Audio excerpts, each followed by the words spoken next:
नमस्कार। कैसे हैं आप सब? उम्मीद करता हूँ बहुत अच्छे होंगे।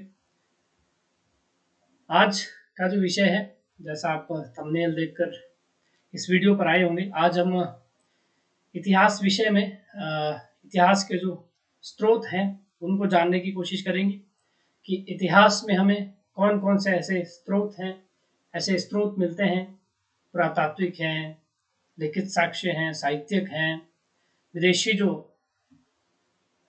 यात्रा करने के लिए यहाँ पर यात्री आए उनके कौन कौन से वृतांत हैं, उनके कौन कौन से स्रोत हैं, साहित्य हैं। उन साहित्य एवं स्रोतों के आधार पर हमने अपने इतिहास को लिखा है, गढ़ा है, जड़ा है और उसकी व्याख्या की है। सोर्सेज को मिलाकर किसी घटना की प्रामाणिकता का जो है वो पता लगाया है। तो आज हम उन्हीं स्रोतों पर बात करने वाले हैं। ठीक है, कि कौन कौन से स्रोत थे। इसमें आज हम पुरातात्विक स्रोतों पर ही फोकस करेंगे क्योंकि वीडियो लंबी हो जाएगी। पुरातात्विक स्रोतों पर ही बात करेंगे। साहित्यिक और जो विदेशी यात्रियों के जो वृतांत है वो हम नेक्स्ट वीडियो में आप लोगों के लिए लाएंगे। तो शुरू करते हैं इतिहास से कि इतिहास शब्द का जो सर्वप्रथम जो उल्लेख है वो आपको अथर्ववेद में मिल जाता है। ठीक है, इतिहास शब्द जो प्रथम सबसे पहले कब मिलता है? अथर्ववेद में मिलता है। फिर इतिहासकार हुए जिन्होंने इतिहासकार के बारे में डिफरेंट डिफरेंट जो डेफिनेशंस है वो दी है। ये एचकार बहुत फेमस हिस्टोग्राफर इतिहासकार हैं। इन्होंने एक स्टेटमेंट दी है, एक कोटेशन दी है कि इतिहास अतीत एवं वर्तमान के बीच होने वाला अनवरत संवाद है, यानी अंतहीन संवाद है। इतिहास क्या चीज है कि अतीत और वर्तमान के बीच जो अनवरत संवाद हमारा चलता है, अतीत से निकालकर जो वर्तमान तक हम चीजों को देखते हैं, वो क्या है? जो संवाद करते हैं अतीत की चीजों से आधुनिक वर्तमान के समय के साथ जो जोड़ कर देखते हैं, संवाद करते हैं, बातचीत करते हैं, वो क्या है? इतिहास है। ठीक है, ये कार्य फिर बोलते हैं कि इतिहास इतिहासकार और उसके तथ्यों के बीच चलने वाला तीन संवाद है। ये दो बार शायद यहाँ पर आ गया है। फिर जेबी ब्यूरी क्या बोलते हैं कि इतिहास विज्ञान है, ना कम ना अधिक। ये स्टेटमेंट कई बार आपको पूछी जा सकती है या फिर कॉलम में देकर आपको मिलाने के लिए बोला जा सकता है कि इसको मैच कीजिएगा। ठीक है, मैच में पूछा जा सकता है। फिर बेनेडिक्ट क्रॉचे कहते हैं कि समस्त इतिहास समसामयिक इतिहास है। ठीक है, all history are contemporary history. ठीक है, फिर आरजी कॉलिंगवुड कहते हैं कि संपूर्ण इतिहास विचारों का इतिहास है। ठीक है, फिर फ्रांसिस बेकन आते हैं जिन्होंने बताया कि इतिहास हमें बुद्धिमान बनाता है। ये सब कोटेशन विद्वान जो इतिहासकार हैं, हिस्ट्री के प्रति, इतिहास के प्रति लोगों ने दी है।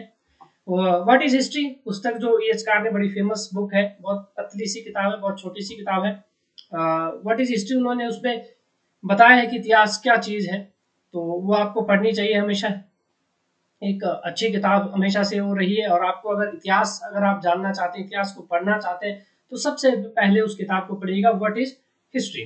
फिर James mill, history of British India में जो उन्होंने डिवाइड किया था सोर्सेज को, वो कौन कौन से? देखिए, पहला है, तीन भागों में हम उसको बांटते हैं। जैसे प्राचीन काल, मध्यकाल, आधुनिक काल। इतिहास को तीन भागों में कौन बांटता है? जेम्स मिल बांटता है। ठीक है, फिर नीचे सोर्सेज पर भी, सोर्सेज भी हमारे तीन भागों में ही बढ़ते हैं। ठीक है, फिर विंसेंट आर्थर स्मिथ क्या जो बुक लिखते हैं, वो लिखते हैं the early history of India. वो किताब किसने लिखी है? विंसेंट आर्थर स्मिथ, मतलब वी एस स्मिथ जिसको हम बोलते हैं।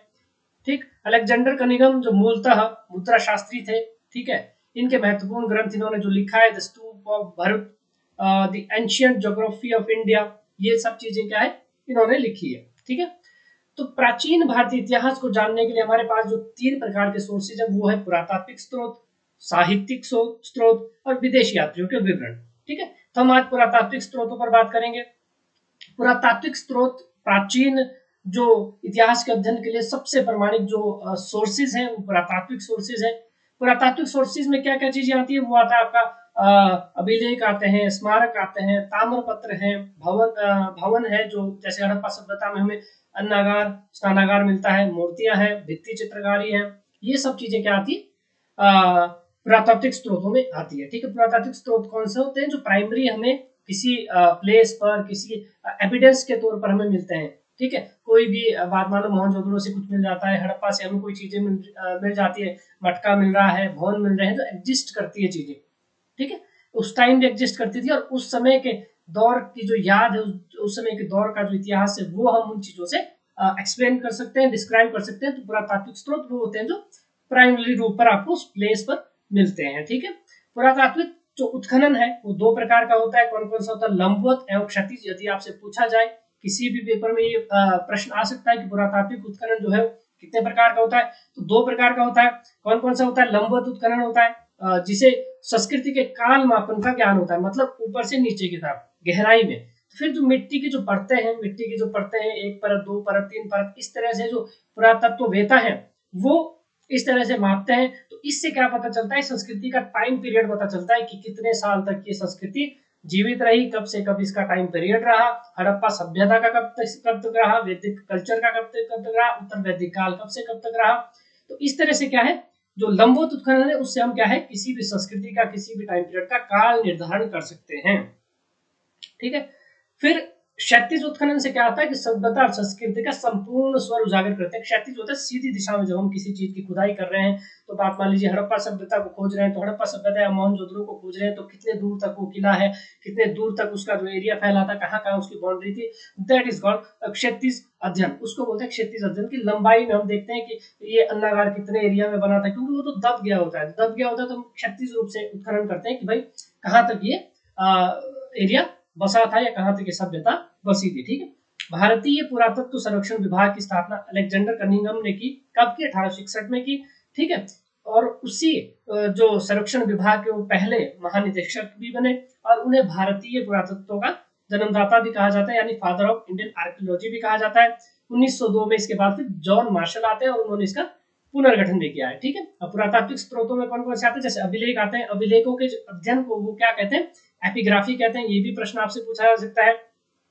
फिर लिपियां जो है, जो अभिलेखों में लिपियां यूज की जाती है लिखने के लिए, ठीक है, जैसे अशोका ने की है और बाकी सब शासकों ने जब अभिलेख लिखवाए तो उस पर किए। प्राचीन लिपियों में जो लिपियों का जो अध्ययन है उसको पैलियोग्राफी कहते हैं। तो अभिलेखों के अध्ययन को एपिग्राफी और लिपियों के अध्ययन को पैलिग्राफी कहते हैं। ठीक है, भारत में अधिकतर जो अभिलेख है शिलाओं, स्तंभों, गुहाओं, दीवारों, प्रतिमाओं, ताम्रपत्रों, सिक्कों पर खुदे हुए हमें मिल जाते हैं। ठीक है, सबसे पुराने जो अभिलेख हैं हड़प्पा की मोहरों पर हमें मिल जाते हैं, किंतु इन्हें अभी तक पढ़ा नहीं गया है, क्योंकि हमने पहले भी बात की कि हड़प्पा सभ्यता की जो लिपि है वो भी अपठनीय है, उसको हम अभी डिस्क्राइब नहीं कर पाए हैं, नहीं पढ़ पाए हैं। ठीक है, अब कुछ कुछ अभिलेखों की बात कर लेते हैं। जैसे सबसे जो प्राचीन अभिलेख है एशिया माइनर के भोगजुगोई यानी तुर्की नामक स्थान से 1400 ईस्वी पूर्व का मिला है। इसकी खोज ह्यूगो विकलर ने की थी। ठीक है, विंकलर ने की थी 1907 में। ठीक है, बोगजोई अभिलेख जो है उसकी लिपि कौन सी? उसकी लिपि है किलाक्षर लिपि। भारतीय जो भाषा है, हिंद परिवार की जो भाषा है, हिंदू यूरोपीय जो भाषा है उसको भारतीय भाषा कहा जाता है, वो भाषा है और लिपि क्या है? किलाक्षर है। ठीक है, बोगजोई जो अभिलेख उसमें क्या क्या मिला है हमें? जैसे देवताओं के 4 देवताओं के नाम मिलते हैं, इंद्र, वरुण, मित्र, नासक्ति। ये प्रश्न बहुत बार पूछा गया है यूजीसी नेट, टीजीटी, पीजीटी, कोई भी आप स्टेट का एग्जाम दे रहे हो जरूर ही ये प्रश्न पूछा जा सकता है कि भाई जो बोगजोई अभिलेख है वहां से कितने देवताओं का नाम मिलता है और कौन कौन से देवता हैं। ठीक है, हित्ती और मितानी राजाओं के बीच संधि पत्र, हित्ती और मितानी उस समय के जो कबीले हुआ करते थे, उनके जो आपस में जो संधि पत्र है, आपस में जो उनके बीच संधि हुई, ट्रीटी हुई, उसके भी जानकारी हमें इस अभिलेख से मिलती है। ठीक है, फिर किकुली अभिलेख आता है, ये भी बोगजोई के तुर्की के आसपास ही है। ठीक है, भारत की बात करते हैं हम। भारत में सबसे प्राचीन जो अभिलेख अशोक के माने जाते हैं। ठीक है, जो 3री शताब्दी ईस्वी पूर्व के हैं। कुछ विद्वानों ने बस्ती उत्तर प्रदेश से प्राप्त पिपरवाह, कलश, लेख और अजमेर बडरी अभिलेख को अशोक से पहले का बताया। कुछ इतिहासकारी बात करते हैं। फिर चंद्रगुप्त मौर्य के बाद आते हैं कि भाई उनका जो सोहगौरा ताम्रपत्र है वो भी एक ताम्रपत्र है। ठीक है, फिर बांग्लादेश में महास्थान एक अभिलेख अशोक से पहले के हैं, किंतु अभिलेखों की जो नियमित परंपरा है अशोक मतलब पहले से भी कुछ, जैसे ताम्रपत्र हमें मिल जाता है, चंद्रगुप्त मौर्य का मिल जाता है, महास्थान अभिलेख मिल जाता है। स्टार्टिंग हो गई थी, एक आध अभिलेख हमें मिल गया था, लेकिन जो कंटिन्यू जो अभिलेखों का प्रचलन है वो अशोक ने चलाया था। कंटिन्यू जो अभिलेखों का प्रचलन है वो अशोक ने चलाया था। रेगुलरली उसने बनाए थे, कंटिन्यूसली बनाए थे। अपना जो भी वर्क उसने किया वो अभिलेखों पर खुदवाया था। अपनी जो भी अच्छे काम किए वो क्या है, अभिलेखों पर खुदवाए। अपनी जो भी इंफॉर्मेशन थी वो अभिलेखों के माध्यम से रेगुलरली अशोक के टाइम पीरियड से हमें देखने को मिलता है। ठीक है, परिपोलस, नक्शे रुस्तम, बेहिस्तून अभिलेखों से पता चलता है कि दारा प्रथम ने इन सिंधु नदी पर अधिकार कर लिया था। देखिए ये भी परिपोलस जो अभिलेख है, नक्शे रुस्तम है, बेहिस्तून अभिलेख है, यहाँ से क्या मिलता है हमें? दारा प्रथम जो था उसने क्या है, ईरानी जो सम्राट था उसने भारत पर आक्रमण किया था और सिंधु नदी घाटी तक क्या है अधिकार कर लिया था। नक्शे रुस्तम अभिलेख में डीएनए अभिलेख भी कहा जाता है क्योंकि यहाँ से कई वंशावलियों के डीएनए जो हमें मिलते हैं। अशोक के अभिलेखों की बात करते हैं, ठीक है। जब अशोक से ही परंपरा शुरू हो रही है तो अशोक के कुछ अभिलेखों की बात कर लेते हैं। जैसे अशोक का रायचूर, कर्नाटक, मस्की, ये हम मौर्य काल में जाकर भी पढ़ेंगे, गुप्त काल में जाकर भी पढ़ेंगे। लेकिन अभी ये आइडिया हम डेवलप कर रहे हैं कि जो पुरातात्विक स्रोत है उसमें अभिलेख कितना इंपॉर्टेंट रोल निभाता है। फिर कॉइन्स भी हम पढ़ेंगे, ठीक है। इस तरह से जो जो भवन है, मुद्राएं हैं, उससे क्या क्या जो इंफॉर्मेशन हम गैदर कर सकते हैं वो हम सारी चीजें पढ़ेंगे, ठीक है। बेल्लारी, कर्नाटक, उदगेलम, अशोक के नाम जो पर्टिकुलर अशोक के नाम कहाँ कहाँ मिलते हैं, जैसे मास्की है, गुजरा है, निट्टूर है, उदगेलम में हमें प्रॉपर अशोक का नाम मिलता है, ठीक है। अशोक के जो अधिकतर अभिलेख है वो ब्राह्मी लिपि में है। केवल पश्चिमोत्तर भारत अर्थात उत्तर पश्चिमी सीमा प्रांत खैबर दर्रे के आसपास, जो खैबर पख्तूनख्वा दर्रा आजकल पाकिस्तान में है, शहबाजगढ़ी जो अभिलेख है वो मानसेरा अभिलेख में खरोष्टी लिपि में, बाकी सब ब्राह्मी लिपि में उन्होंने लिखवाए हैं। क्योंकि लिपियां भी, एक लिपियों का अलग वो है कि किस लिपि में लिखा जा रहा है और भाषा अलग है, ठीक है। और दूसरा क्या है कि लिपि अलग है, भाषा अलग है, और किस किस भाषा में लिखे जा रहे हैं, किस किस लिपि में लिखे जा रहे हैं, वो अलग अलग चीजें होती है, ठीक है। जैसे किलाक्षर लिपि है, अभी आपका जो हमने ऊपर अभिलेख पढ़ा उसमें किलाक्षर लिपि है, लेकिन भाषा कौन सी है, भाषा हमारी भारतीय भाषा है, ठीक है। फिर जैसे पाकिस्तान के तक्षशिला में, अफगानिस्तान स्थित लघमान में अरमाइक लिपि में अशोक के अभिलेख मिल जाते हैं।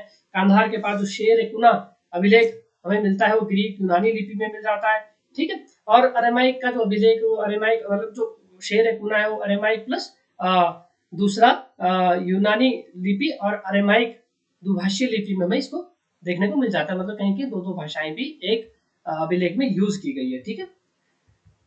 अशोक के अभिलेखों की सर्वप्रथम खोज जो 1750 में जोसेफ टिफेंथलर ने की थी, 1837 में फिर जेम्स प्रिंसेप ने अशोक के अभिलेखों को सबसे पहले पढ़ा था, ठीक है। ब्राह्मी लिपि पढ़ी थी अशोक के अभिलेखों में, ठीक है। रुद्रदामन का जूनागढ़ अभिलेख पढ़ लेते हैं कि इसमें क्या क्या चीजें बताई गई है। विशुद्ध, ये अभिलेख आपसे पूछे जाएंगे किसी भी एग्जाम में, आपसे अभिलेखों के बारे में हमेशा ही पूछा जाता है। तो विशुद्ध संस्कृति में जो पहला जो अभिलेख लिखा गया है वो कौन सा है, रुद्रदामन का जूनागढ़ अभिलेख है, ठीक है। ये शक महाक्षत्रप था रुद्रदामन जूनागढ़ अभिलेख। इसका विशुद्ध संस्कृत भाषा में पहला अभिलेख हमें मिलता है। पहले पाली प्राकृत अशोक के ब्राह्मी लिपि वाला मिल जाता है, फिर हड़प्पा लिपि वाले अभिलेख मिलते हैं जो हमने नहीं पढ़े, लेकिन जो संस्कृत भाषा का जो पहला अभिलेख है वो जूनागढ़ अभिलेख है। और कहाँ से मिलता है, जूनागढ़ से मिलता है। इसको नाम भी जूनागढ़ अभिलेख दिया गया है। ये चंपू शैली इसकी चंपू है, लेकिन भाषा संस्कृत है, ठीक है। गद्य पद्य, चंपू शैली कौन सी होती है, गद्य पद्य मिश्रित, मतलब कहीं कहीं गायन रूप में इसका जो लिखावट है और कहीं पे पद्यांश रूप में, मतलब पहरे के रूप में लिखा गया है, ठीक है। तो जेम्स प्रिंसेप ने इसका 1848 में संपादन किया, मतलब लिखा, देखा, पढ़ा, ठीक है। और आइडिया लगाया कि 72 या 150 ईस्वी का है, ठीक है। इस अभिलेख में चंद्रगुप्त मौर्य और अशोक दोनों के नाम हमें एक साथ देखने को मिल जाते हैं। 6 प्रकार के टैक्सेस का इस्तेमाल हमें देखने को मिल जाता है, कौन कौन से टैक्सेस लगाए जाते थे, ठीक है। गरुड़ाध्वज स्तंभ आ जाता है फिर, ठीक है। बेशनगर का जो तक्षशिला की हिंदी यूनानी जो शासक था एंटियालकस, उसका जो यूनानी राजदूत भारत आया था हेलियोडोरस, उसने वो गरुड़ ध्वज स्तंभ लेकर बनाया था। कहां पर, विदिशा मध्यनगर में बनाया, मध्य प्रदेश में बनाया था, ठीक है। अलेक्जेंडर कनिंघम ने इसकी खोज की थी 1877 में, ठीक है। हेलियोडोरस, इसमें पता चलता है कि हेलियोडोरस क्या है, भागवत वैष्णव धर्म का जो है अनुयायी बन गया था और उसने वैष्णव धर्म के प्रचार प्रसार के लिए काफी काम किया था, ठीक है।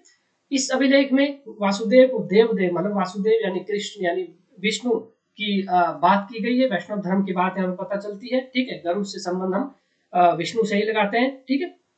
तो ये क्या है। फिर बादामी का जो शिलालेख है अगला देख लेते हैं। कन्नड़ भाषा में जो पहला जो शिलालेख हमें मिलता है वो बादामी का शिलालेख मिलता है। ये किसका है, चालुक्य शासक जो पुलकेशिन प्रथम था उसका हमें बादामी शिलालेख मिलता है। कन्नड़ भाषा का पहला ये है। संस्कृत भाषा का आपका कौन सा है, रुद्रदामन का जूनागढ़ अभिलेख हमें क्या मिलता है, संस्कृत भाषा का पहला अभिलेख मिलता है, ठीक है। फिर एहोल अभिलेख आता है रवि कीर्ति का, ठीक है। एहोल प्रशस्ति जिसमें पुलकेशिन द्वितीय के बारे में लिखा गया है, ठीक है। फिर हाथी गुफा अभिलेख की बात कर लेते हैं। हाथी गुफा अभिलेख कलिंग के राजा खारवेल का है। इसको बिशप ए स्टर्लिंग ने 1825 में खोजा था। यह भी ब्राह्मी लिपि में है।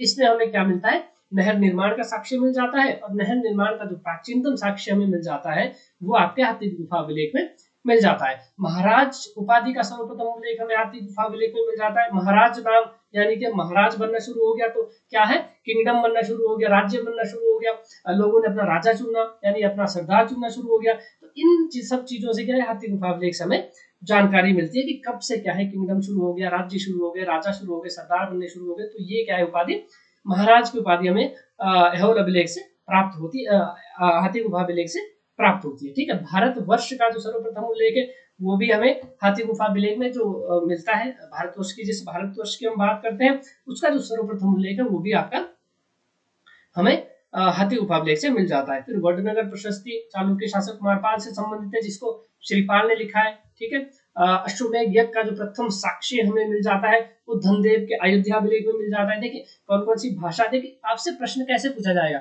या तो पूछा जाएगा कि भाई अश्वमेध यज्ञ का प्रथम साक्ष्य कहाँ से मिलता है, संस्कृत भाषा का पहला अभिलेख कौन सा है, ठीक है, या फिर कन्नड़ भाषा में पहला अभिलेख कौन सा है। ये सब चीजें आपने याद रखनी, इनको जोड़ के याद रखना है। ठीक है, संपूर्ण चोल वंश में राजाधिराज प्रथम के मणिमंगलम अभिलेख में अश्वमेध यज्ञ की जानकारी भी दी गई। अब चोल जो दक्षिण भारत में एक राज्य हुआ, चोल शासक हुए, उन्होंने क्या है, अश्वमेध यज्ञ की जानकारी उनकी जो है मणिमंगलम अभिलेख में मिलती है। लेकिन सबसे पहले जो है धनदेव के अयोध्या जो अभिलेख है उसमें हमें अश्वमेध यज्ञ की जानकारी मिल जाती है। ठीक है, चोल शासकों में राजाधिराज प्रथम के मणिमंगलम अभिलेख में अश्वमेध यज्ञ की जानकारी मिलती है। फिर राजराज जो प्रथम हुआ चोल शासक, उसके अभिलेखों में ऐतिहासिक भूमिका अर्थात प्राकथन देने की प्रथा चलाई। प्राकथन जो आप थीसिस देख रहे होंगे कहीं पे, या कोई किताब देख रहे होंगे, वहां पर भी आपको प्राकथन देखने को मिल जाता है, प्रस्तावना देखने को मिल जाती है। ठीक है, तो वो जो प्रस्तावना है उसके बारे में जो ब्रीफ नोट देना शुरू किया वो राजराज प्रथम ने देना शुरू किया, यानी प्राकथन देने की प्रथा जो है राजराज प्रथम ने चलाई थी, चोल शासक जो दक्षिण भारत में थे।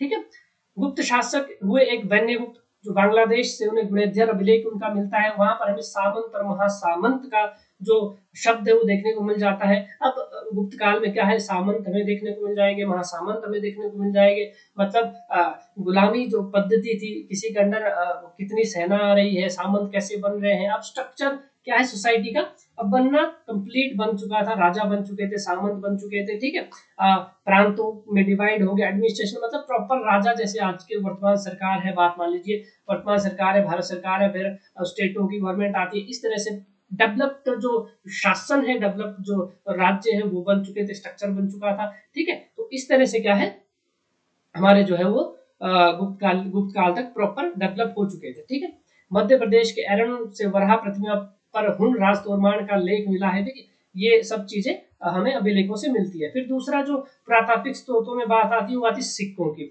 सिक्कों के अध्ययन को न्यूमिस्मेटिक यानी मुद्रा शास्त्र कहते हैं। मुद्रा शास्त्र का जनक हम जेम्स प्रिंसप को मानते हैं।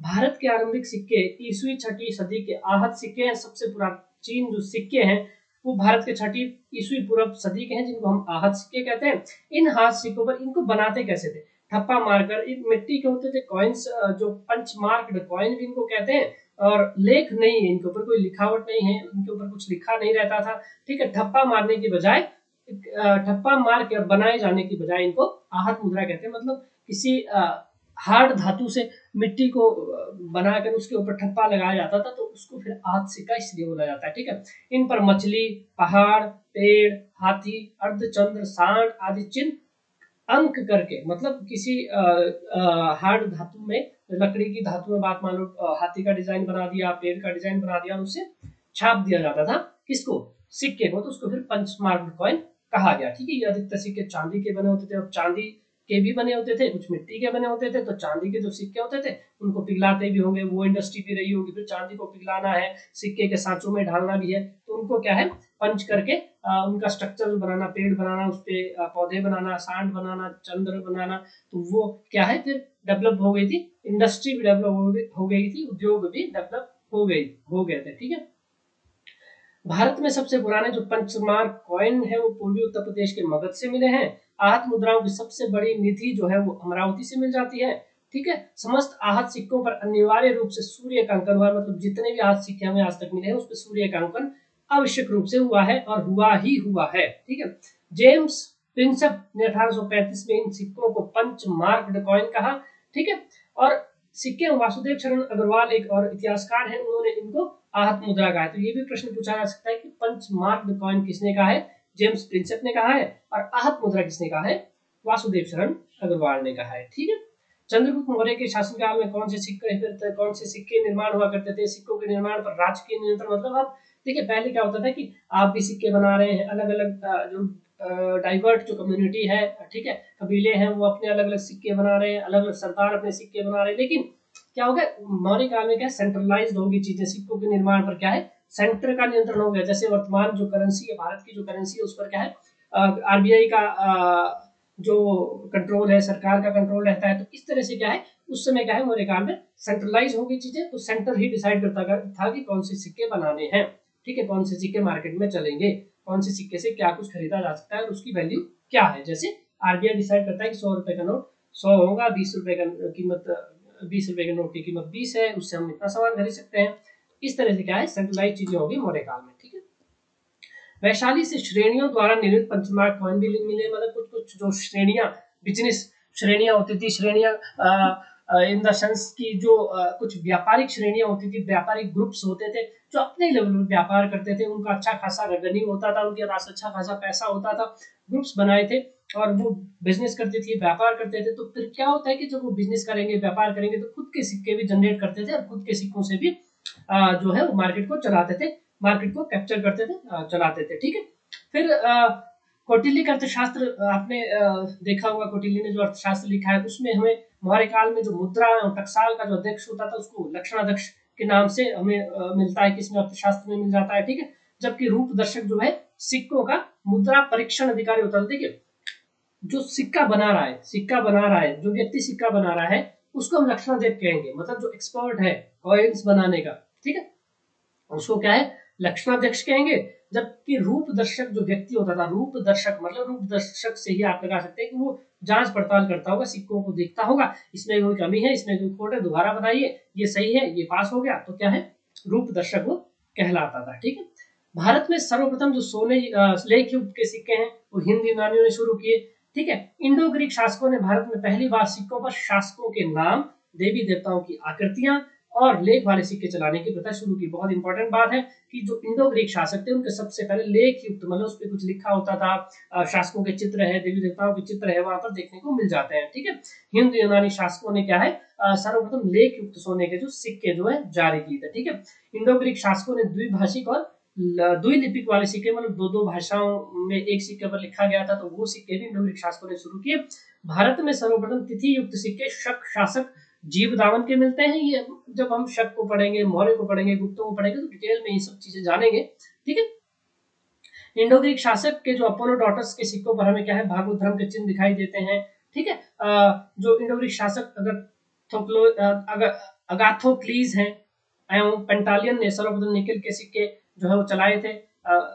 अगला जो इंडो ग्रीक शासक स्ट्रेटोद्वितीय तो उसने शीशे के सिक्के चलाए हैं थे, ये भी इंपॉर्टेंट बात है, आप इसको नोट कर लीजिएगा। सर्वप्रथम इंडो ग्रीक जो शासक मेनांडर प्रथम ने भारत के उत्तर पश्चिम क्षेत्र में स्वर्ण सिक्के जारी किए, लेकिन सामान्यतः भारत में स्वर्ण सिक्कों का जो व्यापक प्रचलन है, व्यापक रूप से जो स्वर्ण सिक्के जारी किए कुषाणों ने जारी किए। शुद्ध सोने के सिक्के भी कुषाणों ने बनाए। ठीक है, कुषाण शासकों में सबसे पहले विम जो कडफिसिस व्यक्ति था, शासक था, उसने विशुद्ध सोने के जो सिक्के हैं वो चलाए थे। ठीक है, कुषाणों ने चांदी के सिक्के नहीं चलाए, कुषाणों का चांदी का कोई भी सिक्का हमें नहीं मिलता। यदि प्रश्न आपको आता है कि किन शासकों ने चांदी के सिक्के नहीं चलाए थे, मौर्य आ गया, गुप्त आ गया, चोल आ गया, कुषाण आ गया, तो आपने वहां बताना है कि कुषाणों का चांदी का एक भी सिक्का हमें नहीं मिला है, इसलिए इसका आंसर कुषाण हो जाएगा। ठीक है, भारत में सर्वाधिक तांबे के सिक्के कुषाणों ने, सर्वाधिक सोने के सिक्के गुप्तों ने और चांदी के सिक्के सर्वाधिक मौर्यों ने चलाए हैं। ये बात नोट करने लायक है, आप इसको नोट कर सकते हैं। शीशे और पोटिन के सिक्के सातवाहन शासकों ने चलाए हैं। सातवाहन शासक यक्षी सातकर्णी के सिक्कों पर जलपोत यानी कि बोट का चित्र में देखने को मिल जाता है। जोगलथम्बे मृधान जो मुद्राओं से गौतमीपुत्र जो सातकर्णी शासक हुए उनके द्वारा शक शासक नहपाल को पराजित करने का भी हमें साक्ष्य मिलता है। मतलब सिक्कों पर हमें क्या चीजें मिलती है, धार्मिक चिन्ह मिल जाते हैं। शासक मतलब सेंट्रलाइज हो गई, जब करेंसी सेंट्रलाइज हो गई तो शासकों के चित्र देखने को मिल गया, शासकों की वाहवाही देखने को मिल जाती है। ठीक है, कि हमने भाई इसको हराया, हमने नहपान को हराया, शक शासक नहपान को हराया, ये सातकर्णी मैं लिखवाऊंगा अपने सिक्कों पर, क्या अंकित करूंगा कि मैंने इसको भी हराया, इस शासक को भी हराया, तो अपनी बड़ाई करना उस सिक्कों पर, वो जो फेमस होने के लिए वो चीजें, फिर सिक्के पूरे एरिया में जाते हैं, पूरे राष्ट्र में जाते हैं, पूरे दूसरे उनके जो दूसरे राज्य हैं वहां पर भी जाएंगे, तो शासक अपने फेमस होने के लिए सिक्कों पर वो सब चीजें करते थे। फिर क्षत्रिय जन योद्धा केवल स्कंद कार्तिकेय की उपासना करते थे, तो उनके सिक्कों पर स्कंद कार्तिकेय मिलते हैं, कार्तिकेय मिल जाते हैं। रोहतक में योद्धे की सिक्कों की टकसाल थी। सुनेत से प्राप्त योद्धे सिक्कों पर बैल का प्रतीक या जय मंत्र धर लिखा है। मतलब ये सब चीजें क्या है देखने को मिल जाती है। समुद्रगुप्त के सिक्कों पर वीणा बजाते हुए हमें देखने को मिल जाता है। ठीक है, इससे पता चलता है कि वो संगीत प्रेमी भी था। तो मैं क्या बोल रहा हूँ कि सिक्कों से अभिलेख के जो भी साक्ष्य मिल जाते हैं शासकों के बारे में, उसके इतिहास के बारे में, उसके कल्चर के बारे में, उसके डेली रूटीन के बारे में क्या है जानकारी जो है मिलती रहती है। जैसे चंद्रगुप्त द्वितीय ने सर्वप्रथम चांदी के सिक्के चलाए थे। ठीक है, फिर शक शासक रुद्र सिंह तृतीय को पराजित किया, तो उसके जो शक्कों के जो चांदी के सिक्के थे उनको ही पुनरांकित किया था। ठीक है, व्याकर शैली में उनको ऐसा भी होता था कि पहले जो कोई और शासक है उसने कॉइन्स चलाए हैं, अब मैं उसको हरा देता हूँ, फिर मैं अपने नाम पर उसी के रीप्रिंट करवा दूंगा, तो उसको बोलते हैं पुनरांकित, जो पुनः प्रचलित करवाए, दैट इज कॉल्ड पुनरांकित या फिर रीप्रिंटेड कॉइन्स। ठीक है, फिर गुप्त शासकों में सर्वप्रथम स्वर्ण मुद्रा चंद्रगुप्त प्रथम ने जारी की थी। ठीक है, सबसे बड़ी जो निधि है गुप्त मुद्राओं की वो बयाना यानी कालीघाट राजस्थान से हमें देखने को मिल जाती है। ठीक है, बयाना जो है गुप्तकालीन स्वर्ण सिक्कों का सबसे बड़ा ढेर है। ठीक है, गुप्तकाल में सोने के सिक्कों को दिनार कहा जाता था, अब नाम भी सोने के सिक्कों को मतलब कॉइन्स को देना शुरू कर दिया। चांदी के जो सिक्के हैं उसको रुपए या रुपये कहा जाना शुरू कर दिया। ठीक है, स्वर्ण रजत सिक्कों का अनुपात जो है वो सातवां काल में 1:35, कुषाण काल में 1:14 और गुप्त काल में 1:16 था। यहाँ से भी प्रश्न आपको देखने को मिल जाता है, आप इसको इंपॉर्टेंट मान के चलिए। ठीक है, पूर्व मध्यकाल में स्वर्ण सिक्कों के विलुप्त हो जाने के बाद गंगेदेव कलचुरी ने उन्हें उत्तर भारत में पुनः प्रारंभ करवाया। अब पूर्व मध्यकाल के जब मौर्य गुप्त हटकर छोटे छोटे राज्य भी नष्ट हो जाते थे, पूर्व मध्यकाल में जब रीबिल्ड जो हमारे राज्य होने शुरू हो जाते हैं, तो गंगेदेव जो कलचुरी शासक थे उन्होंने क्या है स्वर्ण सिक्कों को फिर से प्रचलित करवाया था पूर्व मध्यकाल में, जिस पर क्या है लक्ष्मी की आकृति अंकित थी। अब देवी देवताओं का अंकन भी सिक्कों पर आपको देखने को मिल जाता है। लक्ष्मी देवी उस टाइम काफी प्रचलित थी। आज भी हम धन को लक्ष्मी माता के साथ जोड़कर देखते हैं, कुबेर के साथ जोड़कर देखते हैं, तो उस समय भी क्या है ऐसी ही बातें हमें देखने को मिलती है। ठीक है, बलोत्रा गुजरात में प्रचलित एक मुद्रा थी। बलोत्रा अगर आपके ऑप्शन में टर्म्स आ जाए तो क्या बोलेंगे आप? अगर बलोत्रा टर्म आ गई तो आप बोलेंगे कि ये एक मुद्रा थी जो गुजरात के आसपास प्रचलित थी। ठीक है, देवता हनुमान का अंकन पहली बार हमें चंदेल शासक सलक्षण वर्मा के मुद्राओं पर मिलता है। तो ये सब चीजें क्या है सिक्कों से जानकारी मिलती है, अभिलेखों से जानकारी मिलती है, पुरातात्विक जो अभिलेख पुरातात्विक जो स्रोत है उनसे हमें जानकारी मिलती है। अब अगली वीडियो में हम बात करेंगे साहित्यिक स्रोतों की, और उसके बाद बात करेंगे विदेशी यात्रियों के जो वृत्तांत थे उन्होंने हमें क्या क्या बताया। उम्मीद करता हूँ आपको वीडियो अच्छी लगी होगी। लाइक कीजिए, सब्सक्राइब कीजिए और पढ़ते रहिए। धन्यवाद।